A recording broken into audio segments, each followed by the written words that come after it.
Bonjour à tous, aujourd'hui je suis avec Jean-Marie Carque qui est directeur commercial chez AG2V. Donc aujourd'hui on est ensemble pour parler du bilan de compétences entrepreneuriales. À qui s'adresse ce dispositif ? Alors, ce dispositif, il s'adresse pour toute personne ayant un projet de création ou de reprise d'entreprise, que ce soit des salariés, des demandeurs d'emploi ou des entrepreneurs. Dans quel cadre on vient de voir ? Quand on commence à avoir l'idée, ça permet de réfléchir un petit peu sur sa posture d'entrepreneur par rapport à l'idée, à savoir si je suis fait pour ça. Quand l'idée est déjà avancée, ça permet de se remettre en question et de retravailler son projet en fonction de ses attentes et de ses besoins personnels. Alors est-ce que tu peux nous donner un exemple concret d'une personne que tu as accompagnée et qui a changé totalement de point de vue sur son activité ? Alors oui, j'ai eu une personne il y a quelques mois qui en fait est venue me demander un rendez-vous parce que c'était une personne qui était partie sur son projet un petit peu tête baissée, qui était sur de l'artisanat, des bougies pour être plus précis. Et comme souvent, quelqu'un qui faisait ça en loisir. Et on lui a dit vraiment c'est super ce que tu fais, tu devrais en faire ton métier. La personne s'est lancée un petit peu tête baissée dans l'aventure. À un moment donné, elle se rend compte que faire des bougies c'est bien, mais que en faire son métier et faire ça à plein temps, ça demande aussi des compétences d'entrepreneur sur la commercialisation, sur la qualité et des choses qu'elle n'avait pas forcément envie de mettre en œuvre, qui l'a fait beaucoup questionner sur son projet, sur ce qu'elle avait réellement envie de faire. Elle avait fait une étude de marché à la base ou pas du tout ? Elle s'était vraiment lancée comme ça Alors oui, et c'est là où est intéressant le bilan de compétences entrepreneuriales, c'est que l'étude de marché tient la route, le produit tient la route, tout est plutôt bien ficelé. Et en fait, là, ce qui questionnait la personne, c'était vraiment son souhait de devenir entrepreneur. C'est-à-dire de travailler seul, de devenir chef d'entreprise, tout simplement, et de mener un projet de A à Z. C'est sur ça qu'étaient vraiment ses interrogations. Donc tu l'as fait travailler sur l'aspect commercial, sur quoi d'autre après ? Je l'ai fait travailler du coup sur l'aspect commercial, évidemment, pour mettre aussi de la réalité économique à son projet. Faire des bougies, c'est bien. En faire en loisir pour arrondir ses fins de mois, c'est top. Maintenant, en vivre, ça demande un volume de chiffre d'affaires qui aujourd'hui n'était pas forcément pris en compte et dont elle n'avait pas conscience. Ce qu'on a fait par exemple dans un exercice de plan d'action, c'est qu'on a été définir finalement combien il fallait qu'elle vende de bougies par mois pour si ce n'est que se sortir un salaire minimum. Et ce que ça allait demander en termes de production, et c'est là qu'il y a eu une grosse prise de conscience sur finalement est-ce que j'ai envie de tout ça. Est-ce qu'elle était prête à travailler beaucoup plus qu'en tant que salariée ou pas ? Elle s'était questionnée là-dessus ?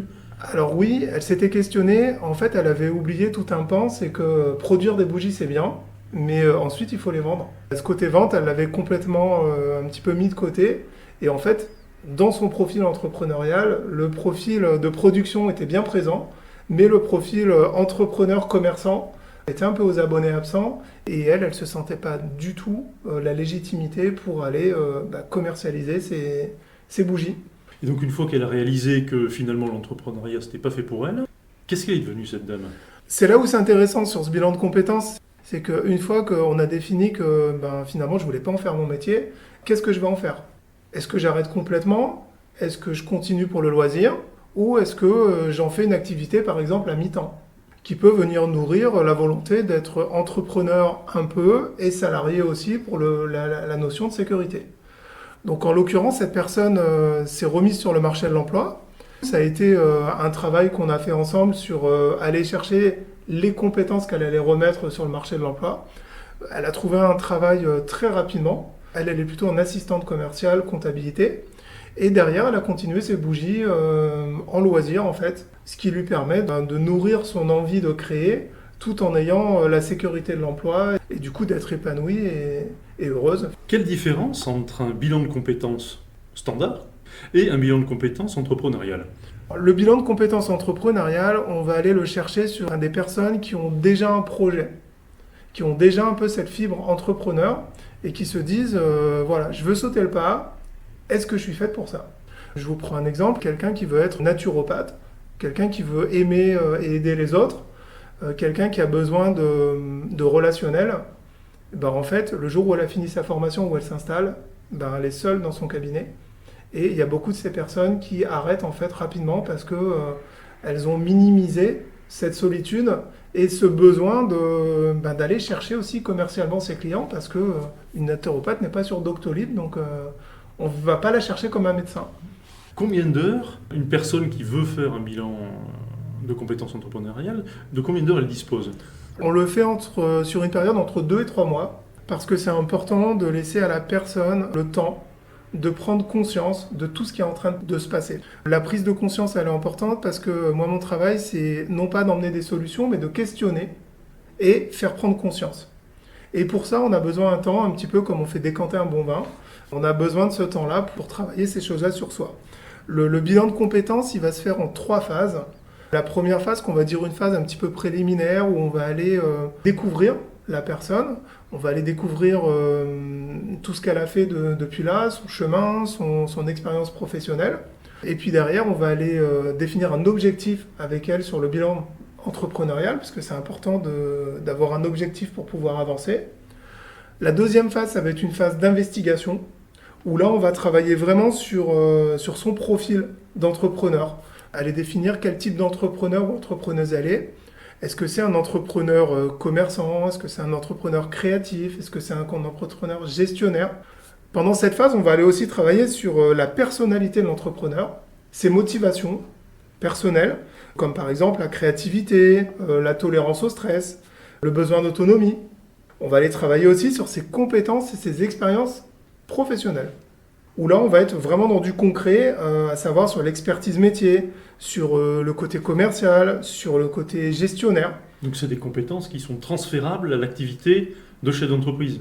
Exactement, et du coup, ça permet, à travers un scoring, de dire, finalement, je suis plutôt un entrepreneur commerçant. Mais par contre, je ne suis pas du tout gestionnaire. Donc là, vous réorientez cette personne vers des formations. Exactement. En fonction de ces résultats, de ce qu'on peut échanger ensemble, on va définir du coup, est-ce que vous souhaitez monter en compétence sur ces voies-là, ou est-ce que vous souhaitez vous faire accompagner? Il y a des entrepreneurs qui n'ont pas forcément envie de monter en compétence en gestion, mais par contre qui vont se faire accompagner par quelqu'un du réseau qui va être sur les mêmes valeurs et qui va lui permettre de bien s'entourer et de donner une bonne réussite à son projet. Je suis salarié. J'ai envie de faire un bilan de compétences entrepreneuriales. Comment je m'y prends? En salarié, il y a 2 solutions. Soit votre employeur est d'accord avec votre projet et du coup peut vous aider à financer par une prise en charge des OPCO de l'entreprise. Alors je vous avoue que c'est assez rare quand même que le patron vous suive sur ce type de projet. Cet accompagnement est validé sur le CPF, est complètement accessible et peut avoir un reste à charge à 0. Pour vous, si vous avez suffisamment sur votre CPF, et du coup la prise en charge est très simple. Si je suis déjà chef d'entreprise, pareil, on passe par les OPCO? Pareil, on passe par les OPCO du chef d'entreprise. Si je suis demandeur d'emploi ou RSA, pareil, je passe par mon CPF? Exactement. Okay. Donc ça reste très accessible en fonction de chaque typologie de personne.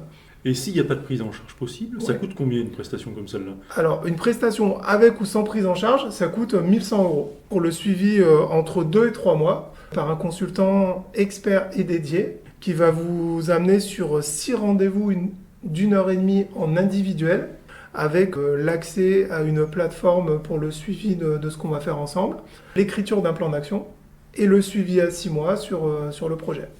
En tout cas, merci beaucoup, puis à bientôt. Avec plaisir, à bientôt.